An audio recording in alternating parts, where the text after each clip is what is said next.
Se você tem percebido que muitos personagens já conhecidos ou muitos artistas consagrados que você sempre ouviu e sempre gostou têm aparecido por aí com uma roupagem um pouco diferente, com uma mensagem um pouco estranha, apoiando umas coisas esquisitas, esse vídeo é para você. Hoje eu vou te explicar a principal estratégia da indústria do entretenimento para atrair a sua atenção. E honestamente, viver em 2026 sem saber disso chega a ser até perigoso. Imagina você receber um presente lindo, maravilhoso, que seja até familiar para você e que te pareça inofensivo. Tão inofensivo que você traz ele para dentro da sua casa. Foi exatamente assim que a cidade de Troia caiu. Troia caiu porque aceitou um presente dos gregos, que inclusive deu origem a essa expressão presente de grego, que era algo que parecia seguro. E aqui eu estou falando do famoso cavalo de Troia. Era um cavalo lindo, maravilhoso ali que eles tinham construído, e Troia então aceita aquele presente como se fosse uma oferta de paz e coloca esse cavalo para dentro da cidade. E a história você já sabe, ali à noite, no meio da madrugada, aquele cavalo se abre e de dentro dele começam a sair todos os soldados que estavam escondidos ali dentro, e tudo não passava de uma grande estratégia para derrubar a grande cidade de Troia. A indústria do entretenimento não invade as nossas casas, na verdade ela é convidada por nós para entrar. Então hoje a gente vai falar de alguns padrões que dá para observar na cultura e quem sabe a gente consegue deduzir disso até mesmo algumas intenções ocultas que pode haver por trás dessa indústria. A metáfora do cavalo de Troia é perfeita para a nossa análise de hoje, porque ali, assim como acontece muitas vezes nas nossas vidas, o ataque não veio de fora, ele simplesmente foi colocado para dentro.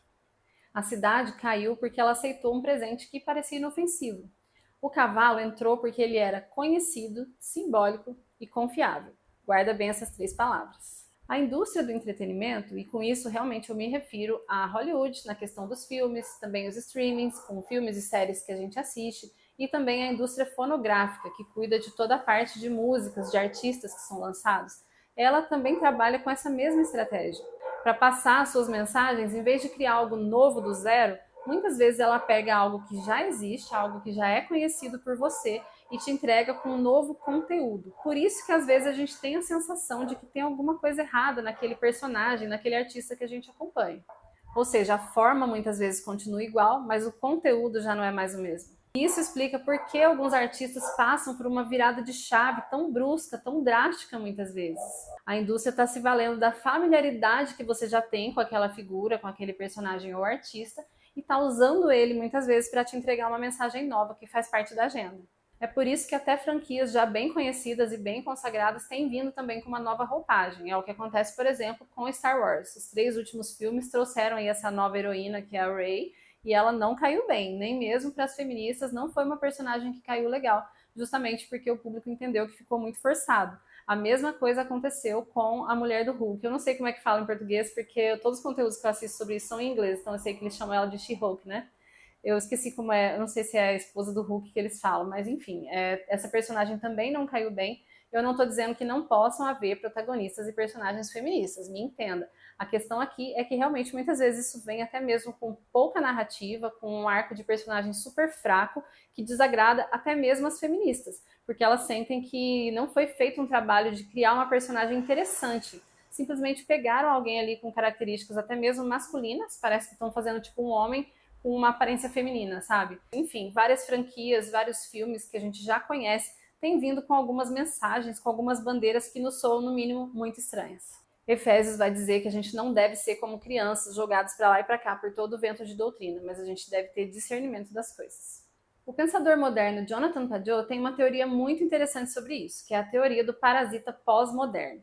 O parasita é algo que não vive por si só, ele precisa habitar um outro corpo para então ele conseguir existir. E ele diz que a mesma coisa acontece nessa crise do cinema e da cultura em geral. É como se o parasita pós-moderno pegasse personagens e histórias já consagradas que o público já ama e já tem apreço e utilizasse delas para inocular a sua mensagem, que normalmente é uma mensagem ideológica. Em termos simples, uma nova mensagem, se ela for muito chocante, se ela romper demais com os padrões e se a sociedade não estiver preparada, ela precisa de um hospedeiro para ela ser levada e não causar muito choque e muita ruptura. E nesse caso, esse hospedeiro nada mais é do que aquele artista que você gosta, aquela série que você já assistiu.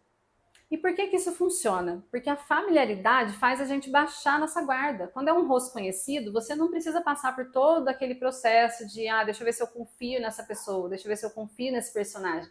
você já fez isso antes, você já gosta daquele personagem, daquela série, daquela história. Então é muito mais fácil eles utilizarem de algo que já existe para colocar as novas mensagens dentro, do que criar algo do zero e esperar que você goste daquilo.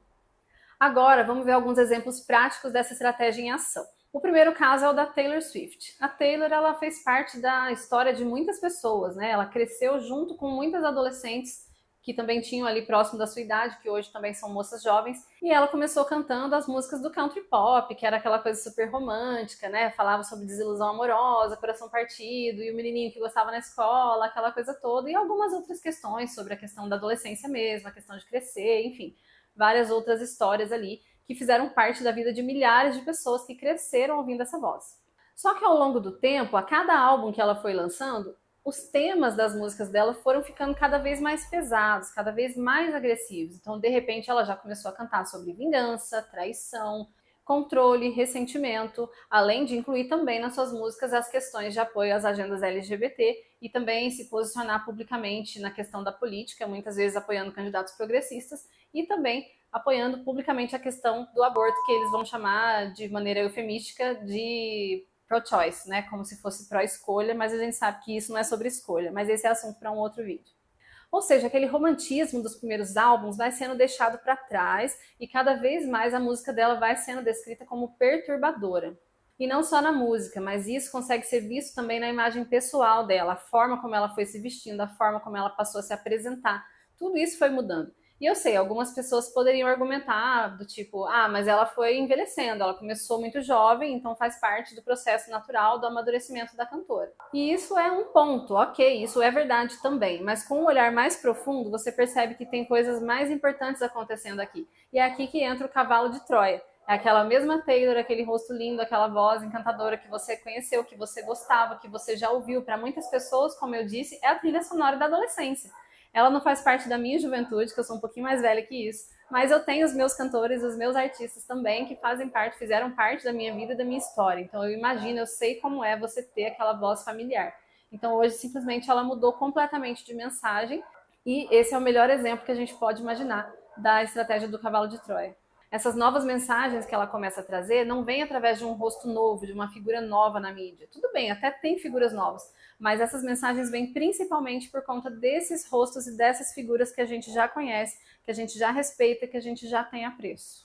E, de novo, o objetivo aqui não é proibir, não é demonizar. Você pode ouvir o artista que você achar por bem, que você julgar válido, que você julgar interessante, mas a gente precisa estar atento, a gente precisa saber que isso está acontecendo. Não dá mais para a gente viver na inocência e achando que isso não existe. A gente precisa saber que, nesse sentido, esses artistas e também essas séries e filmes são veículos de cosmovisão, eles passam uma cosmovisão para nós. E se você não sabe o que é cosmovisão, a gente tem um vídeo aqui no canal sobre isso, eu vou deixar aqui linkado para vocês, tá?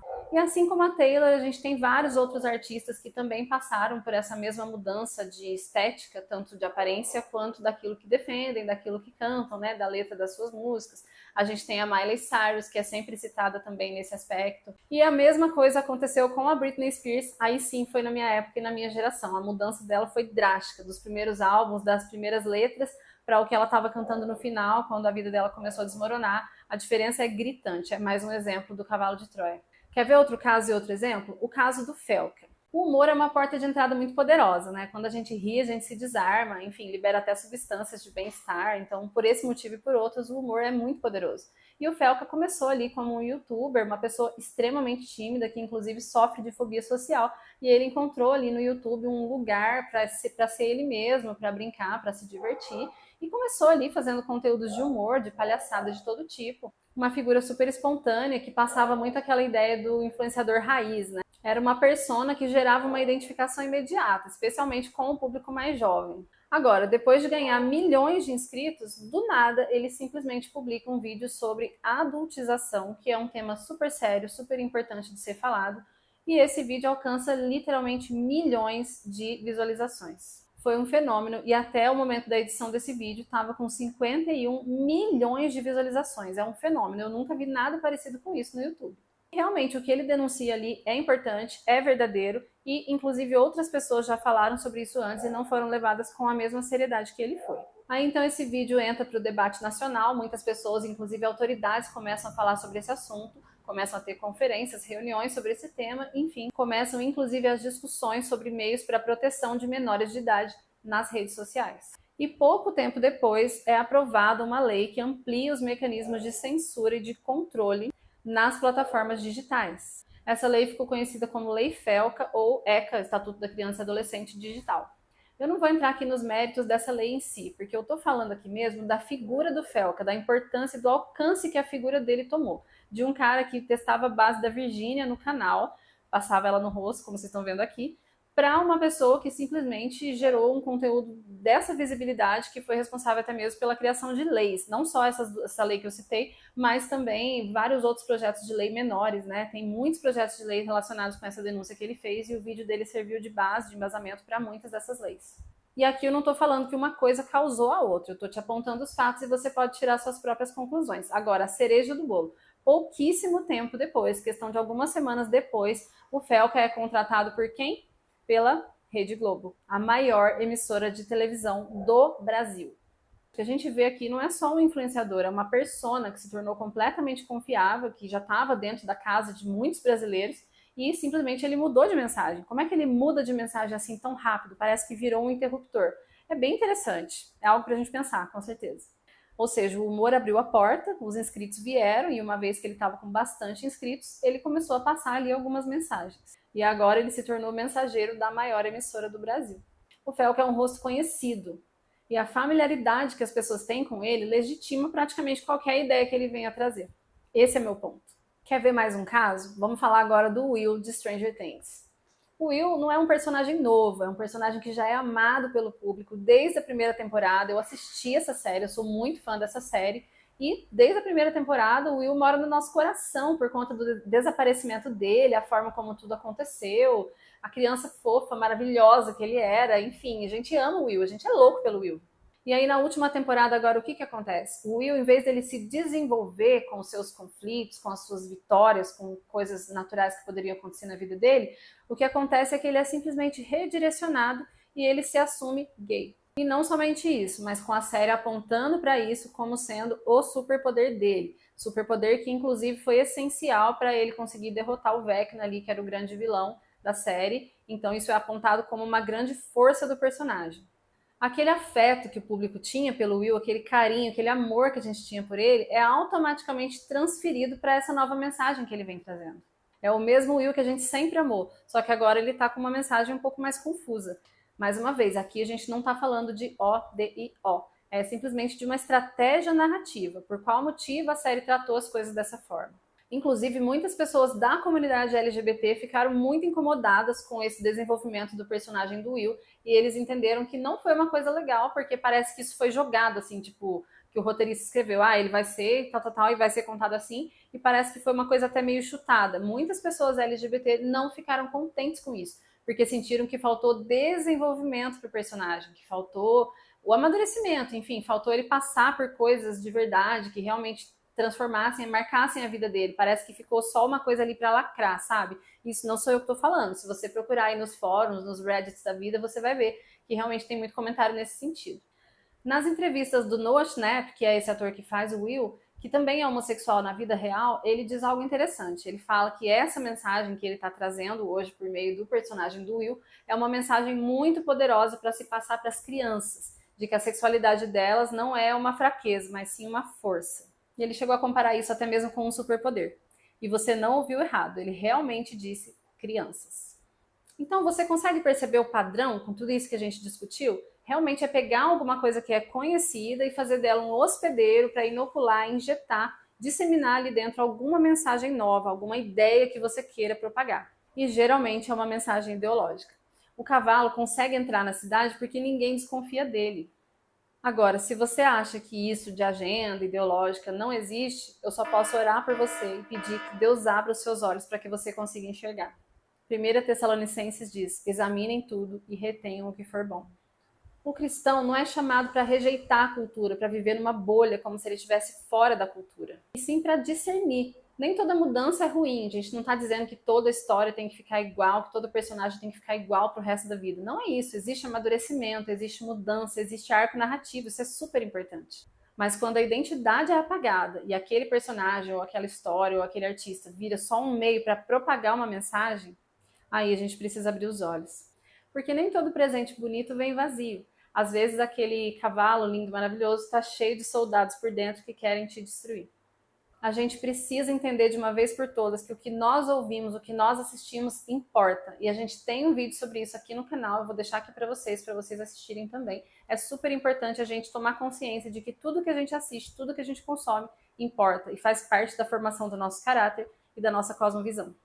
Se esse vídeo te ajudou a olhar a cultura com mais clareza e perceber uma das mais importantes estratégias de manipulação ideológica dos nossos dias, não deixe de curtir, comentar e compartilhar e também se inscrever aqui no nosso canal. A gente se vê no próximo vídeo. Tchau, tchau!